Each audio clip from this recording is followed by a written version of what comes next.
Continuamos con la quinta meditación de este retiro.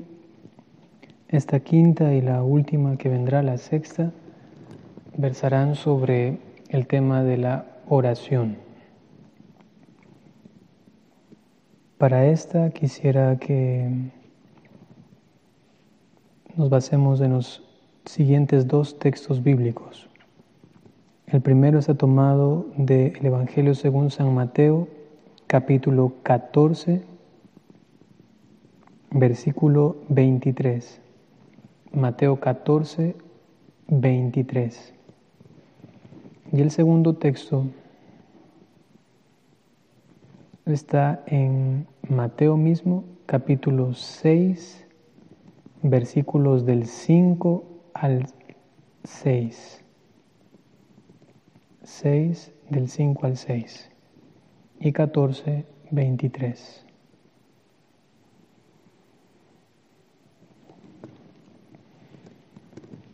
En el capítulo 14 dice así: Después de despedir a la gente, subió al monte a solas para orar. Al atardecer estaba solo allí. Después de despedir a la gente, subió al monte a solas para orar. Al atardecer estaba solo allí.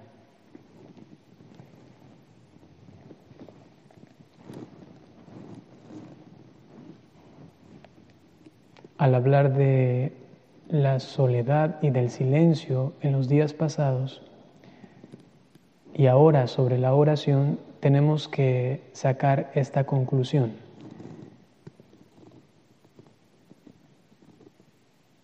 La oración es connatural con el silencio y la soledad.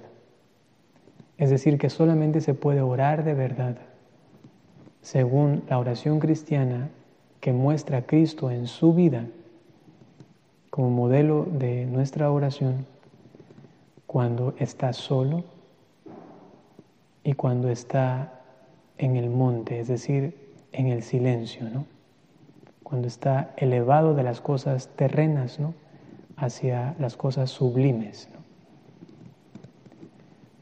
O también se puede decir que existe solamente un auténtico silencio cuando está invadido de oración, ¿no? O también se puede decir que uno hace realmente la experiencia de monje, de soledad, ¿no?, cuando ora. Hay aquí un diálogo que involucra siempre estas tres realidades: silencio, oración, soledad. Están allí siempre involucradas, ¿no?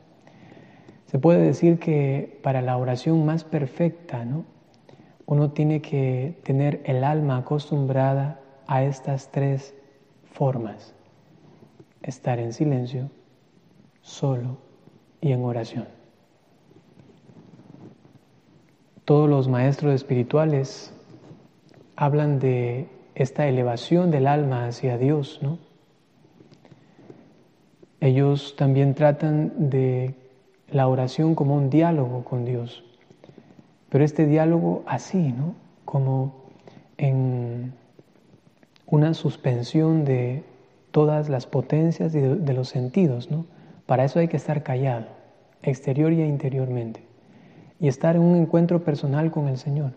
Para eso hay que estar solo, pero es un encuentro de diálogo, es decir, hay que orar, puesto que oración, por definición, es diálogo, ¿no?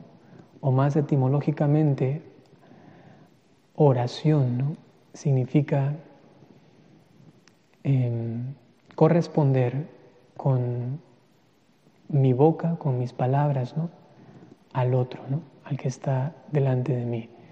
Es decir, que hay una advertencia de la presencia sacratísima de Dios en medio de nosotros y que uno corresponde a esa presencia, ¿no? Ya hemos dicho que hay algunas formas de estar con Dios, ¿no? Y la más sublime, veíamos ayer, era estar en silencio, ¿no? Es el silencio ante Dios, ¿no?, el silencio delante de Dios. Esto es lo que, por ejemplo, San Juan de la Cruz ya menciona como el grado de contemplación. Es ya la contemplación. Por eso que hay algunos grados de oración, ¿no? Según nos dice el catecismo y la tradición de la Iglesia. El primero es el vocal, ¿no? El segundo es el meditativo y el tercero es el contemplativo, como grados de oración. Brevemente, el de la boca o el vocal es la oración más comunitaria, ¿no? Es el que nos une en los rosarios, en la oración de la misa, en novenas, peregrinaciones, cantos, ¿no? Es oración vocal. Pero luego hay una oración más interior que es la meditativa, la cual se desarrolla en nuestro pensamiento. Es meditar los asuntos, las materias de fe, ¿no? Y esto irlos como entendiendo a la manera de lo posible y a la medida que uno puede. Pero luego de esto, cuando ya el entendimiento no da más, ¿no? Llega la contemplación. Es el asombrarse de esta maravilla tan grande que me sobrepasa, que me desborda por muchísimo. Esta contemplación es entonces la admiración del Hijo delante del Padre tan bueno, ¿no? Entonces, en esta correspondencia, como decíamos antes, de la soledad, del silencio y la oración, tenemos como maestro al mismo Jesucristo. Después de haber multiplicado los panes, en el capítulo 14 del Evangelio según San Mateo, ¿no? Después de haber, digamos así, conocido la muerte de Juan el Bautista, ¿no? Porque eso es lo previo a esto que sucede, en medio de muchas cosas, la muerte de su amigo, ¿no? De su familiar, el ver a tanta gente con hambre, ¿no? Afligida, ¿no? Como aquellas que no tienen pastor, como esas ovejas. Jesús va al monte, está solo y ora, ¿no? Y se prepara para realizar algo maravilloso, ¿no? Y es justamente caminar sobre las aguas. Entonces, entre las cosas más humanas y las cosas más divinas, ¿no? Porque humano es la muerte de Juan el Bautista. Humano es ver a esta gente con hambre, ¿no?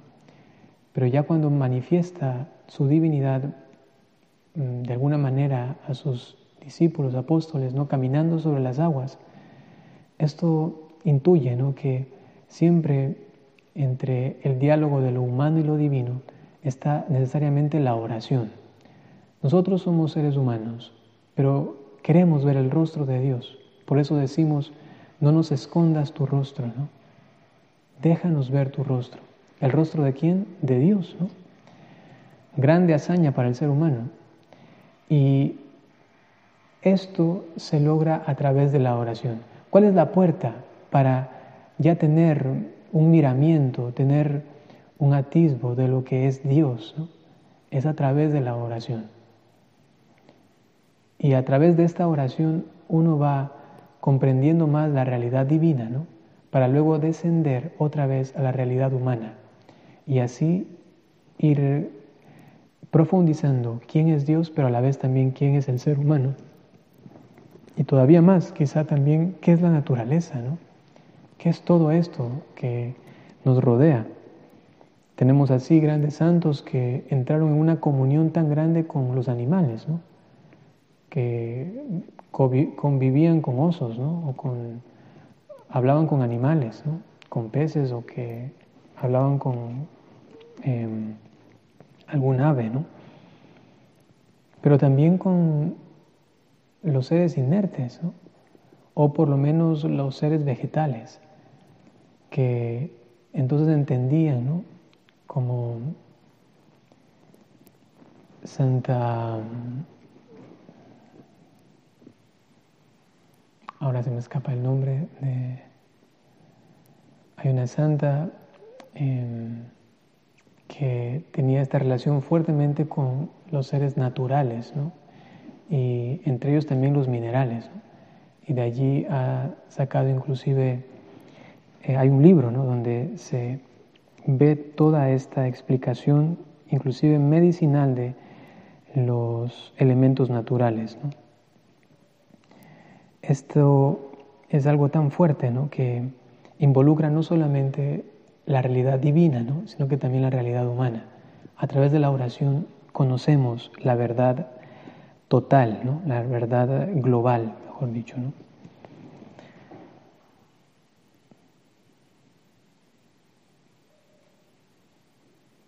Ahora, quizá un peligro de la oración que se suele prolongar. Lo digo por ustedes, hermanas, que pasan bastante tiempo en oración, ¿no?, delante del Santísimo todos los días, realmente como heroínas, ¿no? ¿Cuáles son los peligros o el riesgo, ¿no?, de pasar de continuo, ¿no?, orando? Hay una frase de el pueblo, ¿no?, que no sé si lo dicen también aquí en El Salvador, que dice que hay que poner la vela, ¿no?, no tan cerca del santo que lo queme, ¿no?, ni tan lejos que no lo alumbre, ¿no? Ni tan cerca que lo queme, ni tan lejos que no le alumbre, ¿no? Cuando uno pasa de continuo con el Señor, ¿no?, puede caer en una familiaridad excesiva con Él, ¿no? Esto le suele pasar, por ejemplo, a los sacerdotes o a las religiosas que tratan mucho de los vasos sagrados, preparar para la misa y todo esto, ¿no?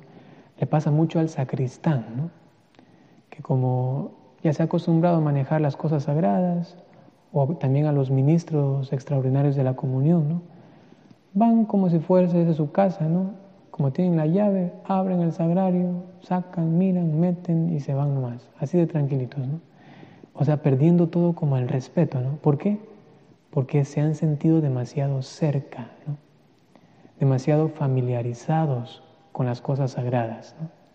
El sacerdote que en su primera misa hasta lágrimas vertía por sus ojos, ¿no?, y casi que se combinaban sus lágrimas con el vino ahí ofrecido, ¿no?, en un acto de amor tan grande. Pero después de un año, ahí lo vemos, ¿no?, celebrando la misa y diciendo las palabras de la consagración lo más rápido que puede, ¿no?, porque quiere acabar pronto, tomando los objetos sagrados de aquí a acá, rapidito, tenga, ¿no?, tocando el cuerpo de Cristo como si fuese cualquier otra cosa, ¿no? Eso puede pasar. ¿Por qué? Porque uno está de continuo en un trato con el Señor y puede esto llegar a una excesiva familiaridad con el mismo Señor. Han escuchado que por ahí se le llama a Jesús el flaco, le dicen algunos, ¿no? Otros le suelen decir ¿qué es? El pelucón, ¿no? O cosas así, ¿no? El flaco, es decir, el delgado, o mejor ustedes dirían el pechito, ¿no? El pechito. Eso lo suelen, hay inclusive una canción que por ahí escuché, ¿no?, que habla de este pechito, ¿no? Le dicen el flaco a Jesús, ¿no?, el delgado, ¿no? O sea, ¿hasta dónde puede llegar, no? Y esto luego se ve reflejado no solamente en actitudes, sino que también luego en teología, ¿no?, luego en doctrina. Que la teología debería ser justamente la oración hecha enseñanza, ¿no? Pero se nota allí, en cambio, esta falta de comunión, de sacralidad, ¿no?, delante, respeto delante de esta presencia sagrada, ¿no? Y entonces vemos por ahí ya doctrinas teológicas erradas, ¿no?, que dicen, ya Dios te va a perdonar, no pasa nada, ¿no?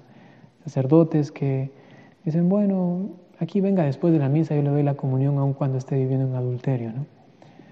Y es justamente porque se pierde esto, ¿no? Y uno entra en una tremenda confianza con Dios, ¿no?, y a la final pierde de vista realmente quién es Él, ¿no?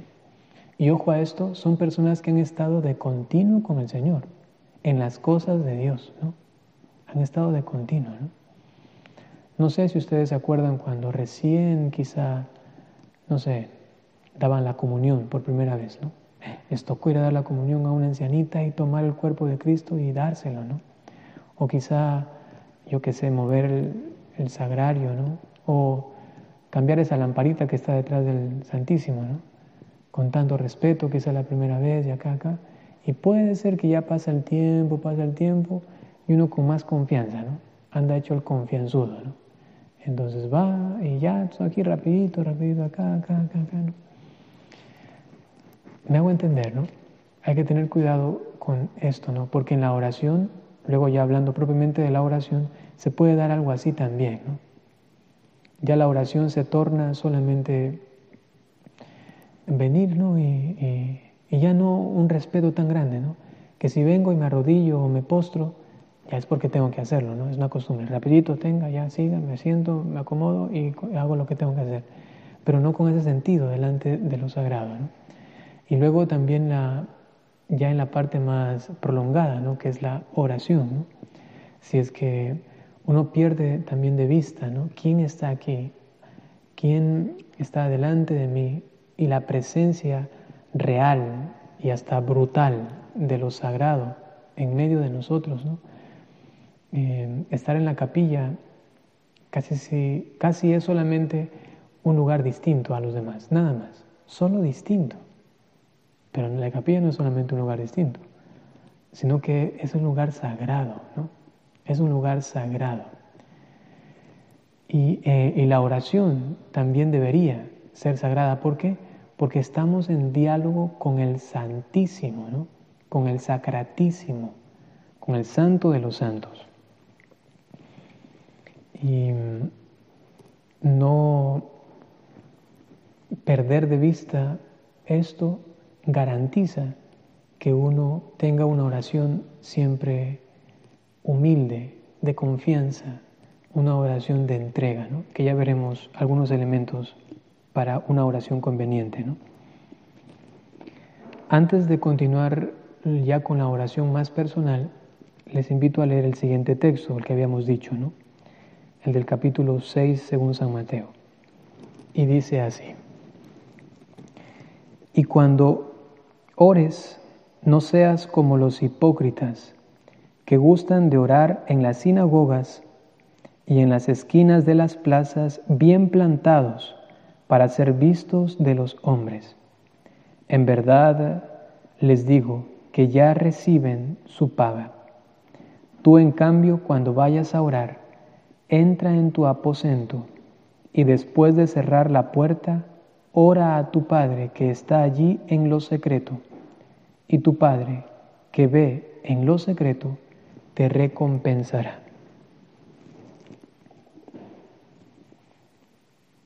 La primera crítica que hace Jesús es que la oración se vuelva hipócrita, ¿no? ¿Qué quiere decir esto? Solamente porque los demás están, porque los demás me miran, porque es solamente algo impuesto exteriormente, ¿no? La hermana me dijo que de tal hora a tal hora tengo la oración y tengo que hacerla, pero solamente porque se me ha dicho, ¿no? Y esto se va tornando una oración hipócrita. La pregunta sería, ¿oraría lo mismo o oraría más inclusive si es que no tuviese turno, ¿no? ¿Cómo me siento cuando no tengo un turno de adoración, ¿no? Igual me esfuerzo, igual hago lo necesario para estar junto a Jesús, ¿no? Busco el tiempo o solamente dependo del turno que me den, ¿no? Tener cuidado con esto, ¿no? Jesús dice, no sean como los hipócritas, ¿no? Es decir, que lo hacen solamente para que la gente vea que lo está haciendo, ¿no? Es decir, cumplir un turno, ¿no? Para que la gente diga de ellos, ah, qué bueno es, qué santo es. Y por eso se ponían ahí de pie en las plazas para que la gente los salude además. Y ellos mientras oraban ahí con sus caritas de niños buenos, ¿no? Recibir elogios, ¿no? Pero Jesús, en cambio, dice, no, si vas a orar, lo primero para la oración es esa humildad sincera, una humildad sincera, ¿no? Que realmente lo haga con la recta intención de estar con Él, no por los demás, no por los demás, ¿no?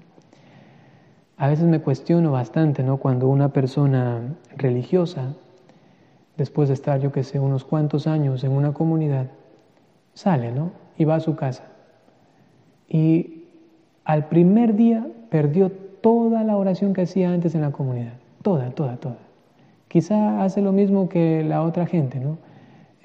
Lo mínimo, ¿no? En la mañanita ahí se hace su crucecita, reza un Padre Nuestro, por ahí que ora en las comidas y en la noche otro momentito de oración mientras se duerme, ¿no? Y se acabó, ¿no?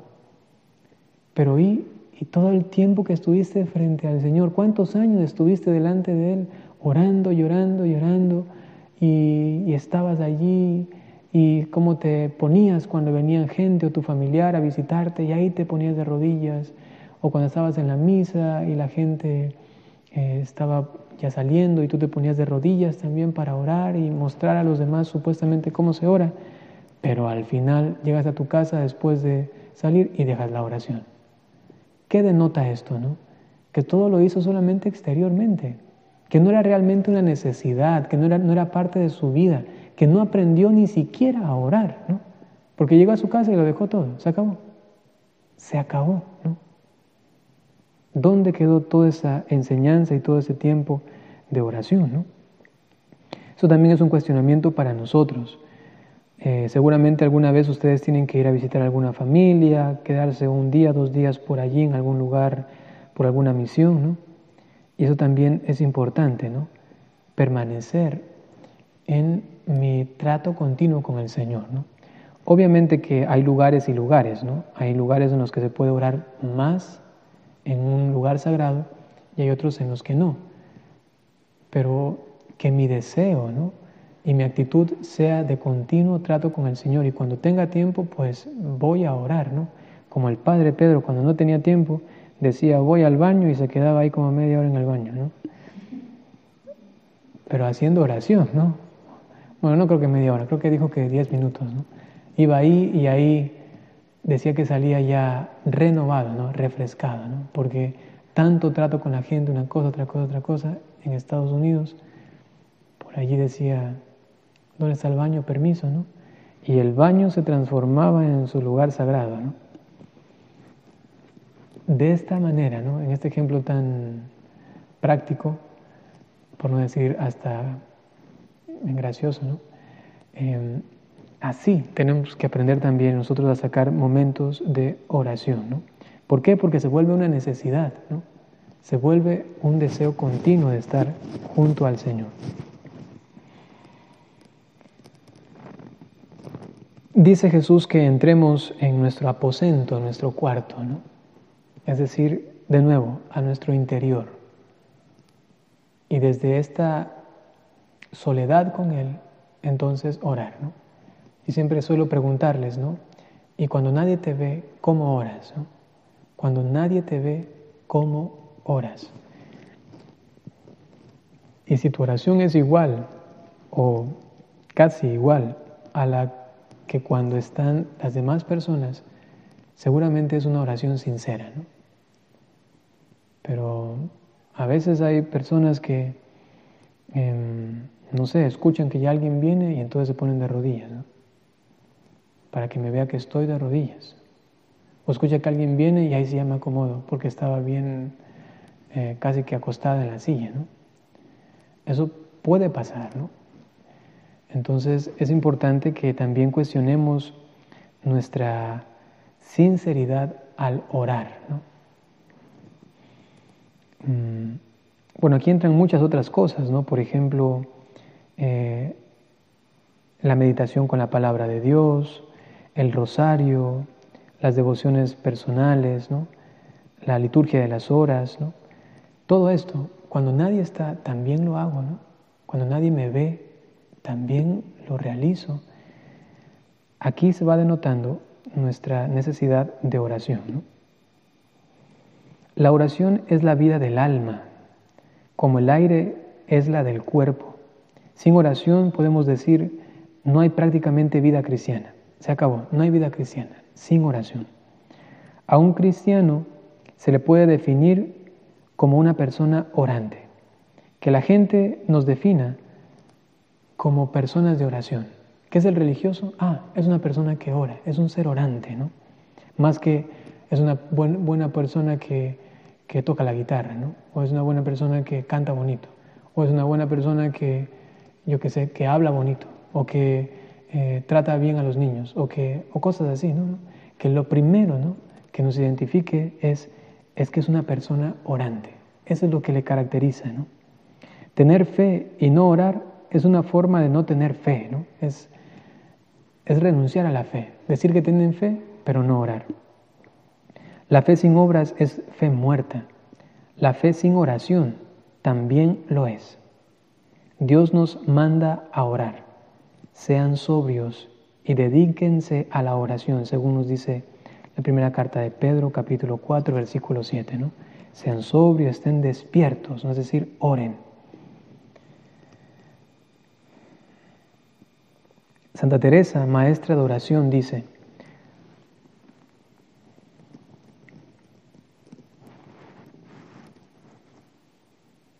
lo primero quiero tratar, según mi pobre entendimiento, es en qué está la sustancia de la oración. Porque a algunos he topado que les parece está todo el negocio en el pensamiento, ¿no? Algunos piensan que orar es pensar y pensar y pensar, ¿no? O también podríamos decir hablar y hablar y hablar, ¿no? Justamente Jesús decía, ¿no? No sean como esos otros, ¿no?, que piensan que a base de una metralleta de palabras van a convencer a Dios. Así no es, ¿no? El aprovechamiento del alma no está en pensar mucho, sino en amar mucho. Mientras yo más amo al Señor, eso es oración, porque el diálogo y la comunicación más estable, continua y perfecta es la comunicación de los seres que se aman, ¿no?, más que los que se hablan. Porque también se hablan los enemigos, ¿no? También los que no se llevan bien se dicen palabras bonitas. También los enemigos y los que se caen mal, ¿no? Ahí las señoras que se tienen envidia, ¿no? Se ven por la calle y le dicen, qué bonita está, ¿no? Pero por dentro, pero qué fea que es, ¿no? Y se hablan, ¿no? Eso también podemos hacer con Dios, solamente hablar. Pero la oración es mucho más que eso, es amar. Eso sí, define en qué situación y de qué modo estoy delante de Dios. No es otra cosa oración mental, a mi parecer, sino tratar de amistad, estando muchas veces tratando a solas con quien sabemos que nos ama. Como trataba Moisés con Dios, cara a cara, como habla un amigo con su amigo. ¿Qué es orar? Es la elevación consciente, libre y amorosa del alma a Dios, hecha fielmente en Jesucristo. Es adquirir la conciencia de nuestra vida cristificada en Dios. Es como la oración de Cristo que se prolonga en mi humanidad, dirigiéndome al Padre. Es Cristo orando en mí. Esto es orar. Esto es la oración cristiana, que se traduce luego en un continuo estar con el amado, amándole a Él. Es llegar en el silencio de sí mismo y de las cosas al diálogo vivo con Él. Miren qué hermoso. Es estar en silencio y que ese silencio se convierta en un diálogo de amor. Ese silencio de presencia, de amor, de afecto.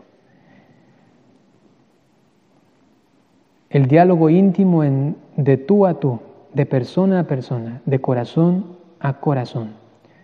Orar es la celebración de la amistad. Eso es hermosísimo, ¿no?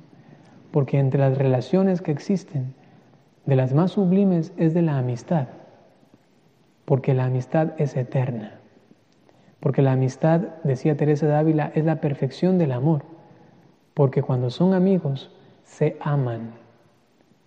Los amigos se aman. Hay una correspondencia de amor. Y entonces el amor llega a su perfección. No es solamente dar, sino que es dar y recibir. Que el Señor sea nuestro amigo. Cuando la oración ha llegado a las costas más altas, a la contemplación, la oración es únicamente amor en silencio. Cuando el alma llega a este estado, hasta el mismo ejercicio de oración es ejercicio de amor, decía San Juan de la Cruz. El ejercicio de orar es el ejercicio de amar.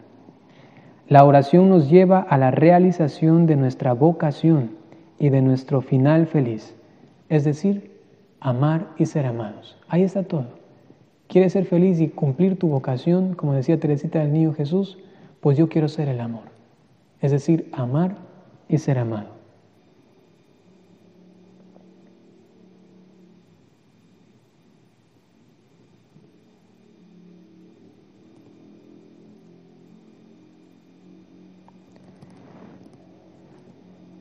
Quisiera ahora solamente dar una pequeña descripción de lo que debería ser la oración para nosotros, ¿no? Por medio de 7 puntitos, pueden, si desean anotarlos, ¿no? Para que tengamos una especie de entendimiento global de lo que es la oración, ¿no? De manera, digamos así, conceptual, ¿no? Porque pienso que de manera espiritual, de alguna manera ya la captamos, ¿no? Sabemos qué es orar.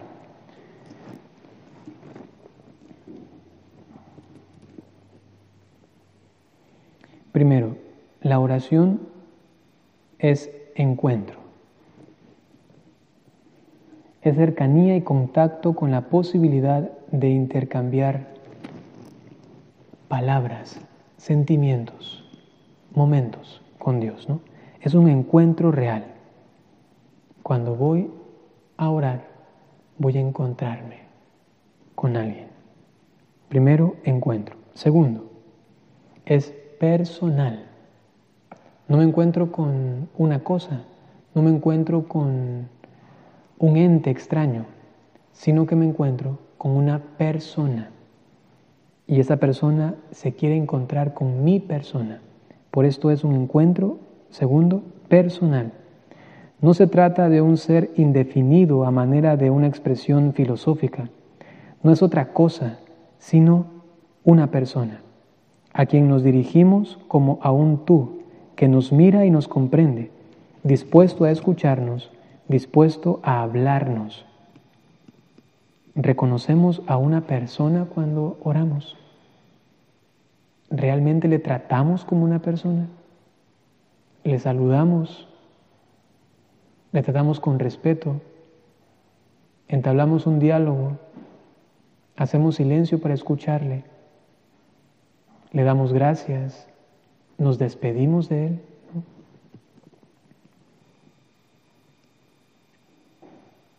Encuentro personal, tercero, del hombre. Soy yo ese hombre, esa mujer, en mi singularidad y en mi circunstancia, aquí y ahora.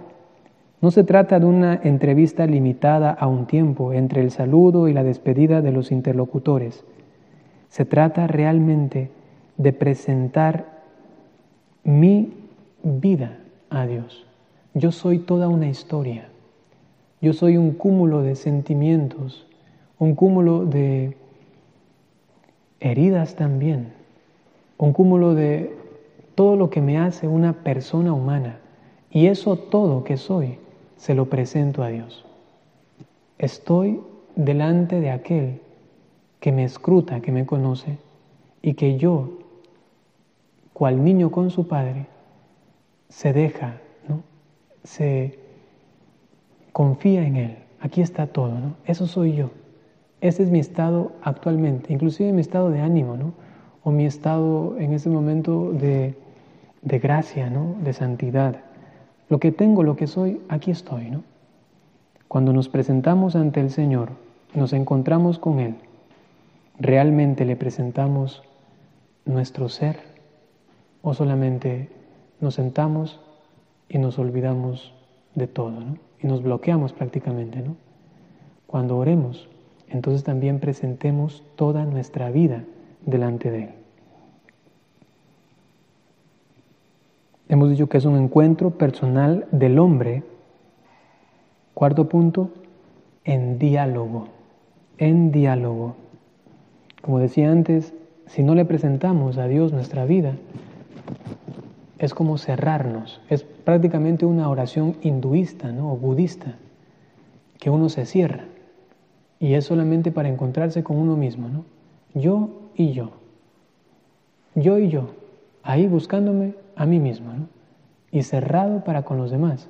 Por eso es que la oración hinduista o budista es tan perniciosa para el cristianismo, porque nos cierra, nos bloquea. En cambio, la oración de Jesús nos involucra con los demás, entra en diálogo con todas las realidades presentes, entra en diálogo con lo que está pasando en el mundo, con lo que está pasando en mi comunidad, con lo que está pasando alrededor mío, con lo que me está pasando a mí, con lo que le está pasando a Jesús, ¿no? Porque también a Jesús le pasan cosas. Y por eso es un diálogo real y no allí un y que ahí un momento encuentro paz, ¿no? Nada de eso, ¿no? Es dialogar, y se dialoga de cosas bonitas y de cosas feas, ¿no? Es decir, cosas alegres y cosas tristes. Es hacer real la posibilidad de intercambio de los sentimientos. Dios tiene siempre la iniciativa. Jesucristo es su palabra. Hay el ofrecimiento de una amistad. No nos obliga, nos presenta las condiciones para entrar en la maravilla de su amor. Nos toca a nosotros corresponder, incluso pidiendo claridad, ayuda, según lo que estemos tratando en ese momento, ¿no? La oración es encuentro del hombre en diálogo. Siguiente punto, quinto, humilde. Es un diálogo, pero no cualquier diálogo, porque hay formas y formas de hablar. Hay formas y formas de entrar en relación con alguien. Esta relación debe ser humilde. Diálogo, quinto punto, humilde. Es humilde por parte de Dios, que se rebaja hasta nuestra miseria, a nivel de nuestro pecado. Hasta ahí llega Dios, hasta ponerse a nuestro propio nivel e inclusive sirviéndonos. Pero también debe ser humilde por parte nuestra. Como nuestro ser mismo de criaturas es un don de Dios, sin posibilidad de un mérito propio, nuestra condición de pecadores inclinados a una independencia egoísta nos hace positivamente indignos. Nosotros los soberbios, nosotros los jactanciosos, tenemos que aprender a bloquear, a romper esos muros de soberbia para entrar en este diálogo humilde con el Señor. Por tanto, la oración tiene que ser un grito ante su misericordia. Estoy delante del misericordioso. ¿Y qué presento? ¿Y cómo me presento? Humilde. ¿Por qué? Porque yo soy miserable. Por supuesto que soy miserable, o si no, Dios no tuviera misericordia de nosotros. Misericordia significa tener piedad, compasión de la miseria. Y Él ha tenido misericordia de nosotros. Con lo cual, dicho de una manera propia, somos miserables delante de Dios. Pero Él se ha rebajado justamente para sacarnos de allí. Y para sacarnos de allí, ¿qué necesita de nosotros? Nuestra humildad. Cuando oro, tengo que orar humildemente. No nos vaya a pasar como el fariseo, ¿no? Que oraba delante de Dios dándole gracias por no ser pecador como el publicano, ¿no? Gracias, Señor, por no ser así de pecador como este publicano. Ahí hay un error de comprensión personal. Se está mirando demasiado a sí mismo y a los demás. No está mirando a Dios. Quien mira a Dios se da cuenta que uno es tan miserable, tan pequeño, y no tiene ojos para los demás, ¿no? Se queda asombrado solamente con su propia miseria. Y delante de Dios le habla entonces de sus cosas miserables, ¿no? Y desde allí puede hablar de las cosas de los hermanos, pero en esa actitud de humildad, no de juez, no de vanagloria. Entonces es un diálogo humilde. Sexto, con Dios Padre. Con Dios Padre. Sexto, con Dios Padre. La paternidad de Dios como cercanía y solicitud amorosa por el hombre es el aspecto más profundo de la revelación cristiana. La conciencia de la inmediatez divina, captada en la fe, no elimina la sensación de su trascendencia, que se hace paradójicamente cercanía más íntima que nuestra misma persona y se muestra como raíz activa de nuestro ser. Es decir, que Dios no solamente está allí delante de nosotros y está como un ser abismalmente incomparable y grandioso al cual mi miseria no puede ni siquiera decirle algo, ¿no? No, sino que más bien se hace tan cercano que se nos muestra como Padre. Es el Padre que está dolido por su Hijo, por lo que le está pasando. Es el Padre cercano, es el Padre que no elimina nuestra pequeñez, sino que más bien la acoge, la abraza para que a partir de eso nos pueda elevar. Es el Padre que nos recibe con los brazos abiertos, ¿no? En esta visión tenemos también que aprender a orar, porque inclusive a veces cuando venimos al Santísimo, ¿no?, solamente nos dirigimos a Jesús, pero recordemos que la oración más perfectamente cristiana es la oración que se dirige siempre al Padre, por medio de Jesucristo en el Espíritu Santo. Así ora la Iglesia y así nos enseña a orar. Escuchamos las oraciones de la misa y ¿qué es lo que decimos siempre?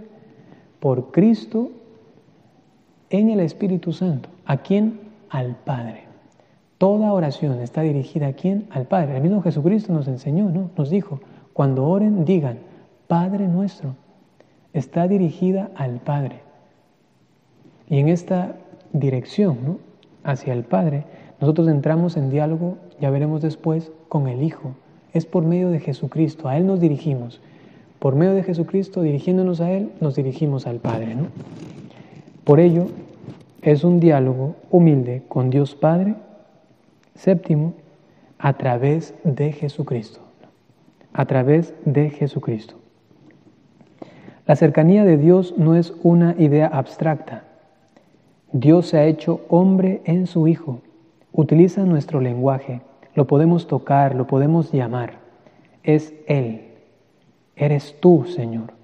Es cuestión de fe, pero de una fe con fundamento histórico, con la serie de testigos que siguen formando la Iglesia, desde que Jesús permaneció sensible entre nosotros, y lo que es más interesante, oró y nos manifestó, enseñándonos la oración, haciéndose solidario con la humanidad. Cristo nos devela la oración cristiana. Por ello, a través de Jesucristo. ¿Quieres orar al Padre? Habla con Jesús y dile que te enseñe a orar como Él ora. Es decir, Cristo, ora en mí. Que cuando el Padre escuche mi voz, no sea la oración de una persona cualquiera, que no sea la voz de la hermana tal o del padre cual. No, que sea la oración única de Jesucristo. Que sea la voz de Jesucristo que ahora sale por mis labios. Hay que orar al Padre por medio de Jesucristo, es decir, a través de Jesucristo. Y por último, octavo, en la fuerza del Espíritu Santo. En la fuerza del Espíritu Santo. El Espíritu Santo, que es el amor personal, unitivo del Padre y del Hijo, entra en la vida espiritual de todo cristiano y de la Iglesia entera como un don de gracia que inspira y mueve los resortes de nuestra vida espiritual. Él sigue dando testimonio y haciendo que sea una vivificante realidad la acción salvadora de Cristo, dando consistencia a su cuerpo místico, la Iglesia, y a su cuerpo sacramental, la Eucaristía. Es el Espíritu Santo el que nos unifica con toda la Trinidad. Es su fuerza la que nos capacita para orar. puesto que nosotros no sabemos orar como conviene, pero Él viene en nuestra ayuda y con gemidos inefables intercede por nosotros. Él nos eleva. Es decir, que la oración cristiana es trinitaria. Por eso cuando ustedes, hermanas, entran aquí, ¿qué es lo primerito que hacen? En el nombre del Padre y del Hijo y del Espíritu Santo, ¿no? ¿Qué significa? Es la Trinidad a la cual invoco y a la cual me voy a dirigir. Pido al Espíritu Santo la fuerza de Dios, ¿no? Su inspiración, su enseñanza, para que en mí se reproduzca Cristo orante y así me pueda dirigir al Padre. Esto es maravilloso, ¿no? Que una persona humana sea capaz de realizar esto. Soy capaz de dirigirme a la Trinidad en la misma Trinidad. La Trinidad es mi nave, es mi vehículo que me dirige hacia la meta, hacia mi puerto, que es la misma Trinidad, ¿no? Ella es la que me lleva hacia ella misma. ¿Qué es oración? Entonces, es esta cercanía de amor delante del amado que se desarrolla en este vínculo unitivo con la Trinidad, ¿no? Esta es una oración muy cristiana. Es la oración católica, ¿no? Digo esto porque hay por allí algunas otras oraciones extrañas que nos alteran nuestro ser cristiano, ¿no? Hay que permanecer en la oración más perfectamente católica cristiana, ¿no? En definitiva, según esta descripción de la oración es encuentro personal del hombre en diálogo humilde con Dios Padre a través de Jesucristo en la fuerza del Espíritu Santo. Este diálogo humilde, entendido específicamente según la soledad, el silencio, como un diálogo de amor, de dos corazones que se funden, que se unen. Ahora permanecemos un momento en silencio, intentando profundizar lo que hemos escuchado delante de Dios.